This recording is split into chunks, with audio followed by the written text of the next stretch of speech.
اعوذ باللہ من الشیطان الرجیم بسم اللہ الرحمن الرحیم ان اللہ وملائکتہ یصلون علی النبی یا ایہا الذین آمنوا صلوا علیہ وسلموا تسلیما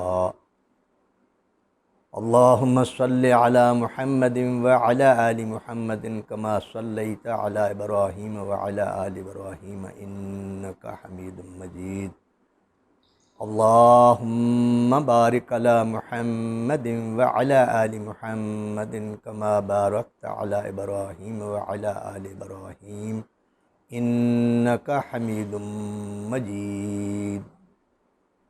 صدق اللہ العظیم۔ یہ میں نے آج درود پاک سے آغاز کیا ہے کیونکہ آج میں پچھلے تین موضوعات پہ ہم نے گفتگو کی تھی، تو ان موضوعات چونکہ بڑے جامع اور بڑے ہماگیر قسم کے موضوع تھے تو بڑے اختصار سے بات ہوئی تھی۔ کچھ باتیں تو بہت سی ہیں، ان پہ کتابیں لکھی جا سکتی ہیں، گھنٹوں تقاریر کی جا سکتی ہیں، لیکن چند باتیں جن کا ان موضوعات کی تکمیل سے بڑا گہرا تعلق تھا، اب ہم آج انہی پہ گفتگو کریں گے۔ سب سے پہلے جس موضوع پہ میں نے گفتگو کی تھی وہ خانہ کعبہ کے فضائل تھے، جس پر علامہ اقبال کے اشعار جو کہ ملی ترانہ سے لیے گئے تھے، ملی ترانہ سے جو شعر لیا گیا تھا اس کا موضوع بنایا تھا۔ دنیا کے بتکدوں میں پہلا وہ گھر خدا کا، ہم اس کے پاسباں ہیں وہ پاسباں ہمارا، یہ اس کا موضوع تھا۔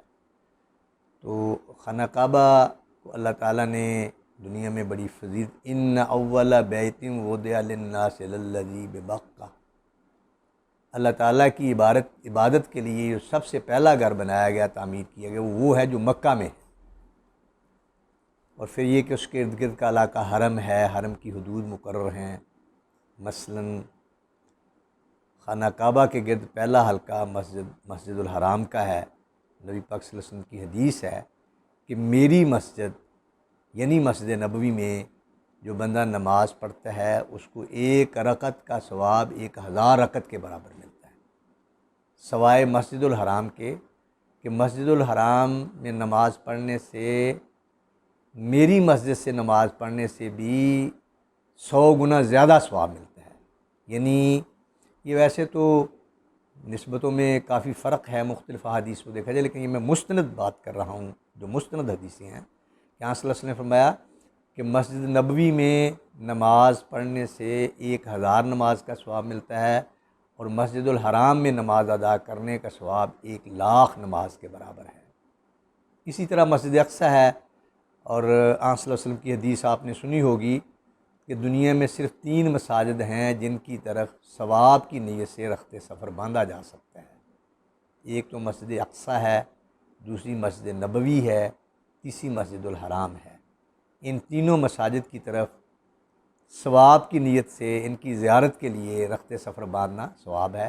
باقی تمام مساجد جتنی بھی ہیں ان میں ثواب برابر ہے، کوئی پاکستان کی ہو، بادشاہی مسجد ہو، شاہ فیصل ماسک ہو، یا کوئی دیگر مساجد ہوں دیگر ممالک کی، ترکی یہ جو استنبول ہے مساجد کا شہر کہلاتا ہے، لیکن کسی بھی مسجد میں آپ نماز پڑھیں تو ثواب کے لحاظ سے برابر ہے، الا یہ کہ آیا وہ مسجد محلے کی مسجد ہے، جامع مسجد ہے، یہاں جمعہ ہوتا ہے، یہاں دیگر چیزیں مسلمان اجتماعی عبادت کرتے ہیں، باجماعت نماز ہوتی ہے، انفرادی والی نماز پڑھنے والی مساجد سے وہ نماز افضل ہے، یہاں پر 5 وقت نماز بھی ہوتی ہے، جمعے کی نماز بھی ہوتی ہے، ساری چیزیں۔ تو سب سے پہلے خانہ کعبہ کی میں بات جو مختصر کرنا چاہتا تھا رہ گئی تھی۔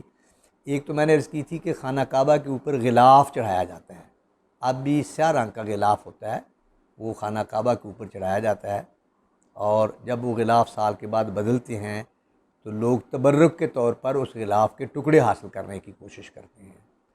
پھر خانہ کعبہ کو دھویا جاتا ہے، جس کو خانہ کعبہ کا غسل کہتے ہیں، غلاف دینے سے پہلے۔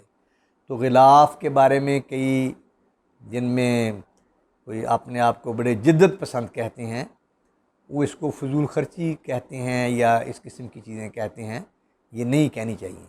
جو چیز قرآن اور سنت سے ثابت ہو جائے وہ عبادت کے زمرے میں آ جاتی ہے، اور ان کے بارے میں کسی قسم کے نیگیٹو کمنٹس کرنا یہ بے ادبی ہے، اور بے ادبی بہت بڑا گناہ ہے۔ حجر اسود ایک پتھر ہے، اسلام شجر پرستی سے بھی منع کرتا ہے، حجر پرستی سے بھی منع کرتا ہے، لیکن ہم اس پتھر کا استلام کرتے ہیں، بوسہ دیتے ہیں، وہاں تک پہنچ سکے تو ٹھیک ہے، ورنہ دور سے ہاتھ کا یا چھڑی کا اشارہ کر کے بسم اللہ اللہ اکبر کہہ کے اس کی طرف اشارہ کر کے ہاتھ اپنے ہتھیلیاں منہ کو لگاتے ہیں اور ہم طواف کا چکر شروع کر دیتے ہیں۔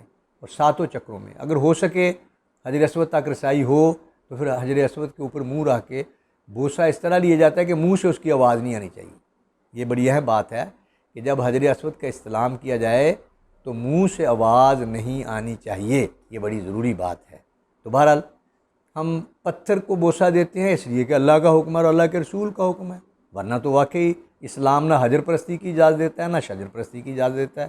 خانہ کعبہ ایک چھوٹا سا گھر ہے، یہاں عبادت کی گئی، اللہ کو سجدے کیے گئے، اللہ کے نبیوں نے اللہ کو سجدے کیے، اللہ کے فرشتوں نے اس کا طواف کیا، تو اس لیے ہم بھی اس کا طواف کرتے ہیں کیونکہ اللہ کا حکم ہے، قرآن سے ثابت ہے، سنت سے علاوہ ثابت ہے۔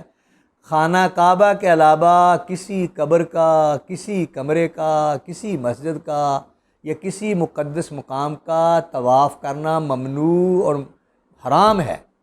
کسی اور گھر کا اگر طواف کیا جائے یا کسی قبر کا طواف کیا جائے تو یہ شرک ہے۔ خانہ کعبہ کا طواف کرنا عین عبادت ہے۔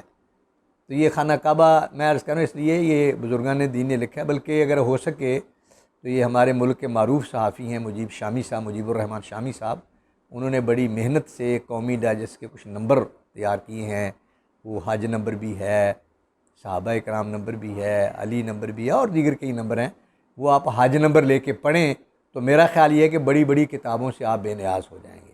تو اس میں بھی لکھا ہے، لیکن جو تاریخ مکہ المکرمہ ہے ان کی کتابوں میں لکھا ہے کہ خانہ کعبہ کی کو 12 دفعہ تعمیر ہوئی، اس میں تو 11 لکھی ہوئی ہیں، 12ویں نہیں لکھی ہوئی ہے، 12ویں ان کے بعد ہوئی ہے میرا خیال ہے، ان کے نمبر نکالنے کے بعد۔ تو سب سے پہلی تعمیر جو اس کی ہوئی ہے وہ فرشتوں نے کی ہے، دوسری تعمیر اس کی آدم علیہ السلام نے کی ہے، تیسری تعمیر آدم علیہ السلام کے جانشین تھے شیس علیہ السلام، تو شیس علیہ السلام نے کی ہے، چوتھی تعمیر ابراہیم علیہ السلام نے کی ہے، ابراہیم علیہ السلام اور اسماعیل علیہ السلام نے ان کی معاونت کی ہے، باپ بیٹے نے ایک دوسرے کے ساتھ تعاون کر کے اس کی تعمیر کی ہے۔ اس کے بعد ایک قوم تھی جن کے بڑے بڑے لمبے قد تھے، قرآن میں ان کا ذکر آتا ہے، اس کو قوم عمالقہ کہتے ہیں۔ یہ عاد و سمود کے بارے میں آتا ہے نا کہ ان جیسے لوگ پیدا ہی نہیں کیے گئے، اتنے اتنے بڑے لوگ تھے، بڑے قد کے لوگ تھے، زوراور لوگ تھے۔ تو وہ نوح علیہ السلام کے اصل میں 3 بیٹے، سام، حام اور تیسرے بیٹے میرے ان کا شاید ابھی یاد آتا تو میں بتاتا ہوں، سام ہے، حام ہے اور تیسرے بیٹے ہیں، تو ان کی اولاد سے آگے ساری دنیا کی نسل چلی ہے۔ تو جو حام ہیں ان کی اولاد میں سے ارم ہوئے ہیں، اور علم کی اولاد میں سے عاد و سمود ہوئے ہیں جو قومیں تباہ ہوئیں۔ تو یہ آدم علیہ السلام کے بعد، حضرت آدم علیہ السلام کے بعد شیس علیہ السلام نے تعمیر کی، ان کے بعد ابراہیم علیہ السلام نے تعمیر کی، ابراہیم علیہ السلام کی معاونت کی اسماعیل علیہ السلام نے، اور اس کے بعد قوم عمالقہ نے اس کی تعمیر کی۔ قوم عمالقہ کے بعد بنو جرم وہ قوم تھی جن کے سردار مزاج غالباً ان کا نام آتا ہے، ان کی بیٹی سے اسماعیل علیہ السلام کی شادی ہوئی تھی۔ تو اسماعیل علیہ السلام کے گویا وہ سسرال والے ہیں بنو جرم جو ہیں، کیونکہ جب یہ آب زمزم، یہ چشمہ زمزم جاری ہوا تو اس وقت لوگ پانی کا تعین کرتے تھے کہ جی جانور کدھر جا رہے ہیں، پرندے چرندے ادھر جاتے تھے پانی پینے کے لیے، تو انہوں نے پرندوں کو دیکھ کر ہوتے ہوتے وہ آب زمزم پہ پہنچ گئے، اور اسماعیل علیہ السلام کی والدہ حضرت حاجرہ سے ریکویسٹ کی کہ ہمیں یہاں آباد ہونے کی اجازت دی جائے، تو انہوں نے فرمایا کہ بشرطے کہ تم اس پانی پر قبضہ نہ کرو، یہ جو چاہے زمزم ہے، یہ چشمہ زمزم ہے، اس کو اپنی ملکیت میں نہ لو۔ تو انہوں نے ایسے ہی وعدہ کیا، تو بہرحال بنو جرم نے اس کی تعمیر کی، بنو جرم کے بعد قریش نے خانہ کعبہ کی تعمیر کی، خانہ کعبہ کی قریش کی تعمیر کے بعد قصی بن کلاب، جن سے قریش قبیلے کا آغاز ہوتا ہے، انہوں نے اس کی تعمیر کی۔ پھر یہ ہوتے ہوتے آپ صلی اللہ علیہ وسلم تشریف لائے، اور یہ عبداللہ بن زبیر رضی اللہ تعالیٰ عنہ نے وہاں پر خلافت کا اعلان فرمایا تو انہوں نے اس کی تعمیر کی۔ عبداللہ بن زبیر رضی اللہ تعالیٰ عنہ کو حجاج بن یوسف نے شہید کر دیا، تو اس کی زبیر بن العوام، حضرت عبداللہ بن زبیر والی تعمیر انہوں نے ڈھا دی اور اپنی تعمیر کی انہوں نے، حجاج بن یوسف نے۔ تو حجاج بن یوسف کے بعد بھی اس کی تعمیرات ہوئیں۔ وہ سلطان مراد ترکی کے بڑے منصف بادشاہ تھے، بڑے منصف سلطان تھے، اللہ اور اللہ سے رسول سے محبت کرنے والے تھے۔ اب یہ بات کو چونکہ میں طول نہیں دینا چاہتا، اس لیے میں اس بحث میں نہیں پڑتا۔ انہوں نے تعمیر کی، اور آخری تعمیر شاہ فہد بن عبدالعزیز نے کی۔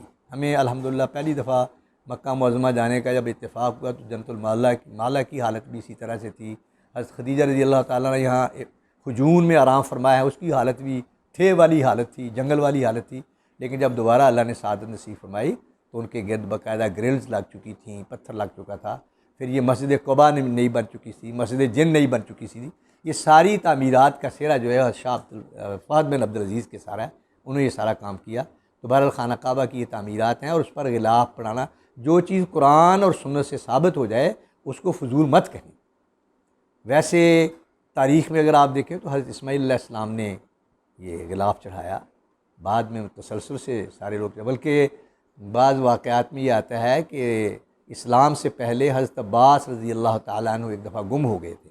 حضرت عباس کی والدہ کا نام فاطمہ تھا، جو حضور کی دادی تھیں۔ انہوں نے منت مانی تھی کہ اگر مجھے عباس مل جائیں تو میں خانہ کعبہ پر غلاف چڑھاؤں گی۔ چنانچہ حضرت عباس رضی اللہ تعالیٰ عنہ مل گئے، انہوں نے ان پر غلاف چڑھایا، پھر حضور نے چڑھایا۔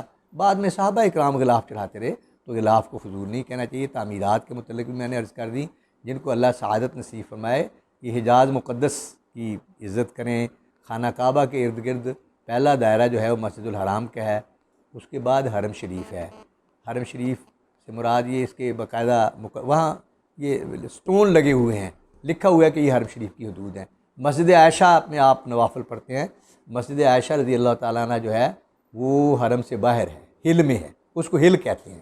ہل کے بعد میقات آتے ہیں، مواقیت آتے ہیں، تو مواقیت سے جا کے حرام باندھنا ہوتا ہے اور پھر حرم میں داخل ہونا ہوتا ہے۔ ان کی حدود مدینہ منورہ کی طرف اگر آپ نکلیں تو 5 کلومیٹر تک حرم کی حدود ہیں، طائف کی طرف آپ نکلیں تو 11 کلومیٹر تک حرم کی حدود ہیں، یمن کی طرف اگر آپ نکلیں تو 11 کلومیٹر تک حدود ہیں، جدہ کی طرف اگر آپ نکلیں تو 17 کلومیٹر تک حرم کی حدود ہیں۔ تو یہ حرم ہے، اس کی عزت کرنا حضور صلی اللہ علیہ وسلم نے حکم دیا ہے کہ یہاں سے کوئی درخت نہ کاٹا جائے، یہاں کی گھاس نہ کاٹی جائے، البتہ خاص قسم کی گھاس ہے اس کی کاٹنے کی اجازت بھی ہے۔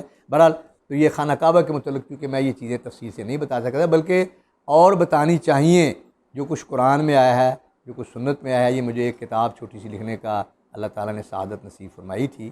وہ کتاب کا نام ہے اسلام کے بنیادی عقائد و ارکان۔ اس میں میں نے یہ چیزیں تفصیل سے دی ہیں، خانہ کعبہ کے بارے میں، حج کرنے کے طریقے کے بارے میں، وہ دوسری بات ہم نے حضرت امام حسین رضی اللہ تعالیٰ عنہ کی شہادت کے بارے میں کہی تھی۔ میں کہتا ہوں کہ یہ جو ہم نے ایک اپنے اندر اختلافاتی خلیج پیدا کی ہوئی ہے، میں نے عرض کیا تھا کہ اس میں ہمارے اہل تشیع اور اہل سنت والجماعت میں یہ تھوڑا سا اختلاف ہے۔ اہل تشیع یہ کہتے ہیں کہ غدیر کم کے مقام پر آن صلی اللہ علیہ وسلم نے 18 ذوالحجہ کو حضرت علی رضی اللہ تعالیٰ عنہ کی امامت کا اعلان کر دیا تھا، اور یہ جو ابراہیم کو اللہ نے فرمایا انی جاعلک للناس اماما، تو وہ ان کا خیال یہ کہ یہ وہی امامت منتقل ہوتی حضرت علی رضی اللہ تعالیٰ عنہ تک پہنچی، اور پھر باقی جو 11 امام ہیں ان تک یہ پہنچی۔ تو بہرحال ایک یہ، اور یہ جو اہل سنت والجماعت ہے ان کا یہ عقیدہ ہے کہ خلافت جو ہے یہ جمہور کا حق ہے۔ آن صلی اللہ علیہ وسلم نے حضرت ابوبکر صدیق کو نمازوں کی امامت کی سعادت نصیب فرمائی، اور انہیں 17 نمازوں کی امامت حضور کی زندگی۔ یہ بات یاد رکھیں کہ 2 صحابی ہیں جن کی اقتداء میں حضور نے خود نماز پڑھی ہے، اور یہ ہے سوال یہ پیدا ہوتا ہے کہ کیا پیغمبر نبی کی یا کیا پیغمبر صحابی کی اقتداء کر سکتا ہے؟ ایک تو غالباً حضرت عبد الرحمن بن عوف رضی اللہ تعالیٰ عنہ ہے۔ ایک دفعہ حضور صلی اللہ علیہ وسلم ایک سفر پر تھے، آپ رفع حاجت کے لیے تشریف لے گئے، واپس آئے تو وقت قلت تھی، عبد الرحمن بن عوف جماعت کرا رہے تھے، تو آن صلی اللہ علیہ وسلم نے فجر کی نماز کی 1 رکعت ان کے پیچھے پڑھی، جو میں نے حدیثوں میں پڑھا ہے، جو کچھ آتا ہے۔ تو یا آن صلی اللہ علیہ وسلم نے ابوبکر صدیق کے پیچھے، بعض لوگ تو اس کو اس طرح بیان کرتے ہیں کہ ابوبکر حضور صلی اللہ علیہ وسلم تشریف لائے اور ایک سائڈ پر بیٹھ گئے، ابوبکر صدیق حضور کی اتباع کرتے تھے، ان کی اقتداء کرتے تھے، اور باقی صحابی ابوبکر صدیق کی اقتداء کر رہے تھے۔ لیکن جو بھی ہے، اس کو مسئلہ بنانا ہی نہیں چاہیے کہ کیا نبی صحابی کی اقتداء کر سکتا ہے نہیں کرتا؟ بھائی کر سکتا ہے۔ تربیت کس طرح ہوتی ہے؟ تربیت اسی طرح ہوتی ہے، جب شاگردوں کو قرآن سکھایا جاتا ہے، پھر ان کے بچپن میں تراویح کی نماز پڑھنے کے لیے آگے کھڑا کیا جاتا ہے، وہ اقتداء کے لیے نہیں کھڑا کیا جاتا بلکہ ان کی تربیت کے لیے کھڑا کیا جاتا ہے۔ تو حضور نے اگر تربیت کے لیے آگے خلافت چلنی تھی، ابوبکر صدیق کو یہ نمازوں کی امامت بخشی ہے، تو اس میں اتنے مسائل پیدا کرنے کی یا اختلافات پیدا کرنے کی کوئی ضرورت نہیں۔ تو بہرحال حضرت ابوبکر صدیق رضی اللہ تعالیٰ عنہ کی خلافت میں نے بیان کی تھی کہ 2 سال 3 مہینے 9 دن۔ حضرت عمر فاروق رضی اللہ تعالیٰ عنہ کی امامت میں نے یہ خلافت بیان کی تھی 10 سال 5 مہینے 4 دن۔ حضرت عثمان غنی رضی اللہ تعالیٰ کی میں نے عرصہ بیان کیا تھا خلافت کا 12 سال 11 دن۔ حضرت علی رضی اللہ تعالیٰ عنہ کی خلافت کا میں نے عرض کیا تھا 4 سال 9 مہینے۔ امام حسن رضی اللہ تعالیٰ عنہ کی خلافت جو تھی وہ رہی تھی 6 مہینے۔ تو اس طرح سے اگر آپ یہ ٹوٹل کریں تو یہ 29 سال 11 مہینے اور 24 دن بنتے ہیں۔ اور حضور نے فرمایا تھا کہ 30 سال تک خلافت رہے گی، اس کے بعد ملوکیت آئے گی، اللہ جس کو چاہے گا بادشاہی دے گا۔ اس سے کئی لوگوں نے یہ فرض کر لیا جی خلافت وہ 30 سال ہی ہو سکتی تھی۔ بھئی وہ خلافت علی منہاج النبوت تھی۔ اس کے بعد مسلمانوں کے جتنے بھی سلاطین ہوئے ہیں، کنگ ہوئے ہیں، انہوں نے اگر آن صلی اللہ علیہ وسلم کے طریقے کے مطابق حکومت کیا، جیسا کہ ہم اورنگزیب عالمگیر کی مثال دیتے ہیں، یہ سلطان صلاح الدین ایوبی کی مثال دیتے ہیں، کتنے نیک تھے۔ بلکہ سلطان صلاح الدین ایوبی، میں نے ایک ورلڈ ہسٹری پڑھی ہے، انگریزوں نے اس کو مرسیفل جنرل کہا ہے، مہربان جنرل کہا ہے، وہ اتنا اچھا انسان تھا۔ تو یہ جتنے بھی لوگوں نے حکومت کی ہے یہ ایکچولی خلافت ہی تھی۔ یہ مولانا مودودی کی ایک چھوٹی سی کتاب اگر آپ کو پڑھنے کا اتفاق ہو، تجدید احیاء دین، تو اس میں انہوں نے حضرت عمر بن عبدالعزیز کو حضور کی امت کا پہلا سیاسی مجدد کہا ہے، کیونکہ انہوں نے بنو امیہ کے دور میں خلافت راشدہ کا دور زندہ کر دیا۔ وہی سادگی، وہی خزانہ، آپ کی بیوی نے اپنا پورا، حالانکہ آپ کی بیوی کو یہ سعادت حاصل تھی کہ ان کے شوہر خلیفہ ہیں، ان کے باپ خلیفہ ہیں، ان کے دادا خلیفہ ہیں، ان کے بھائی خلیفہ رہے، لیکن آپ نے سب سے پہلے جب عمر بن عبدالعزیز خلیفہ بنے تو آپ نے سارے زیور جو تھے وہ بیت المال میں جمع کروا دیے۔ تو اس لیے جو بندہ بھی اللہ اور اللہ کے رسول کی اطاعت میں حکومت کرتا ہے، بھائی وہ خلیفہ ہی ہے، یہ نہیں بلکہ آخری خلیفہ اس امت کے جو وہ امام مہدی ہوں گے، یہ ہمارے علماء کا کہنا ہے۔ باقی جو اللہ تعالیٰ بہتر جانتا ہے، جو کچھ بھی ہونا ہے دنیا کے ساتھ، یہ جتنے حالات حضور نے بیان فرما دیے، ہم اس وقت محدود رہنا چاہتے ہیں۔ تو یہ حضرت امام یہ ایک بات یاد رکھیں، اور محرم میں ایکچولی یہ دور ہے کہ ہم محرم کے مہینے میں اہل بیت کے فضائل بیان کریں اور صحابہ کرام کے فضائل بیان کریں۔ آپ دیکھیے ابوبکر صدیق رضی اللہ عنہ، میں نے کہا تھا کہ اللہ نے ان کو یہ سعادت نصیب فرمائی کہ وہ 4 نسلیں ان کی صحابہ ہوئیں۔ والد صحابی تھے، ابو قحافہ عثمان خود صحابی تھے، ان کے بیٹے عبد الرحمن صحابی تھے، ان کے بیٹے ابو عتیق صحابی تھے، تو 4 نسلیں۔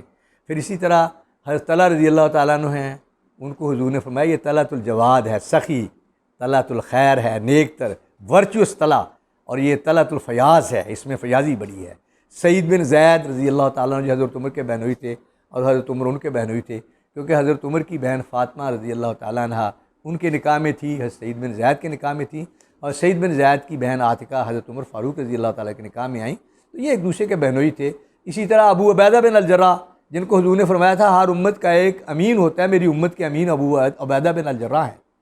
تو حضرت علی رضی اللہ تعالیٰ عنہ کے فضائل بہا بیان کیے، بلکہ اللہ اکبر، محمد بن حنفیہ یہ حضرت علی رضی اللہ تعالیٰ عنہ کے بیٹے ہیں۔ اب میں تفصیل میں پھر نہیں جانا چاہتا تھا، کہاں سے آئے، کب پیدا ہوئے، کہاں پیدا ہوئے، کس بیوی سے پیدا ہوئے، میں اس تفصیل میں نہیں جانا چاہتا۔ وہ روایت کرتے ہیں، یہ غالباً میں نے بخاری شریف میں پڑھی ہے کہ وہ کہتے ہیں میں نے والد سے پوچھا کہ نبی پاک صلی اللہ علیہ وآلہ وسلم کے نزدیک سب سے اہم شخصیت کون تھے، تو انہیں ابوبکر صدیق کا نام لیا۔ تو اس کے بعد میں نے کہا اس کے بعد حضور صلی اللہ علیہ وسلم کس کو زیادہ اہم سمجھتے تھے، انہوں نے حضرت عمر کا نام لیا۔ تو پھر میں نے سوچا کہ اب حضرت عثمان کا نام نہ لیں، میں نے جلدی کہ یا علی، اس کے بعد آپ انتا وانتا، تو آپ نے نہ بھائی میں تو ایک عام مسلمان ہوں۔ دیکھیے یہ کثرت نفسی، دیکھیے ان صحابہ کرام کی، ایک دوسرے کا اتنا احترام کرتے تھے، محبت کرتے تھے۔ تو صحابہ کرام کے مزید فضائل بیان کریں۔ آخری بات، سورۃ فاتحہ کے فضائل میں نے بیان کیے ہیں، وہ نماز کے بارے میں یاد کر رکھیں کہ جب ہم نماز کا آغاز کرتے ہیں تو ہم قیام سے کرتے ہیں، کھڑے ہو جاتے ہیں اور چہرہ، اس کو استقبال قبلہ کہتے ہیں، خانہ کعبہ کی طرف منہ کر دیتے ہیں۔ یہ بھی ایک بڑی عجیب بات ہے۔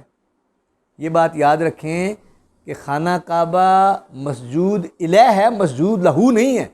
ہم خانہ کعبہ کو سجدہ نہیں کرتے ہیں، اللہ کو سجدہ کرتے ہیں، اور اس کے لیے ایک جہت مقرر کر دی تاکہ پوری امت میں، پوری ملت میں یکجہتی پیدا ہو۔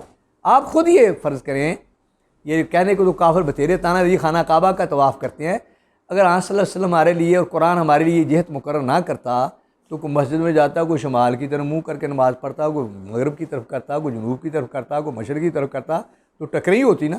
اور لوگ کہتے ہیں مسلمان قوم کیسی ابھی ایک مشرق کی طرف منہ کر کے نماز پڑھا ہے۔